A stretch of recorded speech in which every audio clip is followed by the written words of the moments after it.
ಬೇಲೂರಿನಲ್ಲಿ ಕೆಂಪೇಗೌಡರ ಜಯಂತಿಯನ್ನು ಸಮಾಜದ ಎಲ್ಲಾ ಮುಖಂಡರು ಹಾಗೂ ಬಂಧುಗಳ ಸಹಕಾರದೊಂದಿಗೆ ವಿಶೇಷವಾಗಿ ಜೂನ್ 27ರಂದೇ ಅದ್ದೂರಿಯಾಗಿ ಆಚರಿಸಲು ಮುಂದಾದರೆ ಒಳಿತು ಎಂದು ಶಾಸಕ ಎಚ್.ಕೆ. ಸುರೇಶ್ ಹೇಳಿದರು. ಪಟ್ಟಣದ ತಾಲೂಕು ಪಂಚಾಯಿತಿ ಸಭಾಂಗಣದಲ್ಲಿ ಕೆಂಪೇಗೌಡ ಜಯಂತಿ ಅಂಗವಾಗಿ ಕರೆಯಲಾಗಿದ್ದ ಪೂರ್ವಭಾವಿ ಸಭೆಯ ಅಧ್ಯಕ್ಷತೆ ವಹಿಸಿ ಮಾತನಾಡಿದ ಅವರು, ಕೆಂಪೇಗೌಡರು ಒಂದು ಸಮಾಜಕ್ಕೆ ಸೀಮಿತವಾದವರಲ್ಲ.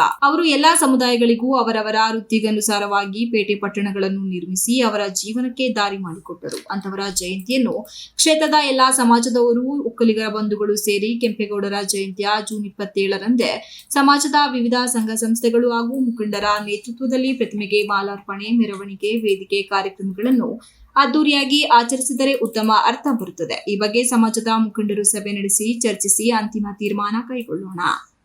ಕೆಂಪೇಗೌಡರ ಜಯಂತಿ ಆಚರಣೆ ಸಂಬಂಧ ಪೂರ್ವಭಾವಿ ಸಭೆ ಬಗ್ಗೆ 48 ಗಂಟೆಗಳ ಮುಂಚಿತವಾಗಿ ಎಲ್ಲರೂ ಮಾಹಿತಿ ನೀಡಿದ್ದೇವೆ. 27ರಂದು ನಡೆಯುವ ಜಯಂತಿಗೆ ಪತ್ರದ ಮೂಲಕ ಮಾಹಿತಿ ನೀಡಲಿದ್ದೇವೆ. ಎಲ್ಲರೂ ಭಾಗವಹಿಸಿ ಆಚರಿಸೋಣ ಎಂದರು. ಒಕ್ಕಲಿಗರ ಯುವ ವೇದಿಕೆಯ ಪ್ರಧಾನ ಕಾರ್ಯದರ್ಶಿ ಗಣೇಶ್ ಮಾತನಾಡಿ, 13 ವರ್ಷದಿಂದ ಬೇಲೂರಿನಲ್ಲಿ ಕೆಂಪೇಗೌಡರ ಜಯಂತಿಯನ್ನು ಅದ್ದೂರಿಯಾಗಿ ಆಚರಿಸಲಾಗುತ್ತಿದೆ. ಅದೇ ರೀತಿ ಈ ಬಾರಿಯೂ ಆಚರಿಸಲು ಮುಖಂಡರ ಸಭೆ ಕರೆದು ಚರ್ಚಿಸಿ ಸ್ವಾಮೀಜಿಗಳು ಬರುವ ದಿನಾಂಕವನ್ನು ಗೊತ್ತುಪಡಿಸಲಾಗುವುದು. ನಂತರ 27ರಂದು ಆಚರಿಸಬೇಕೋ ಅಥವಾ ಮುಂದೊಂದು ದಿನ ಆಚರಿಸಬೇಕೋ ಎಂಬುದನ್ನು ನಿರ್ಧರಿಸಲಾಗುವುದು ಎಂದರು. ಮಹಿಳಾ ಒಕ್ಕಲಿಗರ ಸಂಘದ ಅಧ್ಯಕ್ಷೆ ಭಾರತಿಗೌಡ ಮಾತನಾಡಿ, ಕೆಂಪೇಗೌಡರ ಜಯಂತಿಯ ಪೂರ್ವಭಾವಿ ಸಭೆ ಬಗ್ಗೆ ವಾಟ್ಸ್ಆಪ್ನಲ್ಲಿ ಮಾಹಿತಿ ನೀಡಿದ್ದೀರಿ. ಆದರೆ ಎಲ್ಲರಿಗೂ ಪತ್ರದ ಮೂಲಕ ತಿಳಿಸಿದರೆ ಒಳಿತು ಮತ್ತು ಕಳೆದ ಬಾರಿ ಕಾರ್ಯಕ್ರಮದ ಸಮಯಕ್ಕಿಂತ ಮೊದಲೇ ಮಾಲಾರ್ಪಣೆ ಮುಗಿಸಿದ್ದರು. ಈ ಬಾರಿ ಅದು ಮರುಕಳಿಸಬಾರದು ಎಂದರು.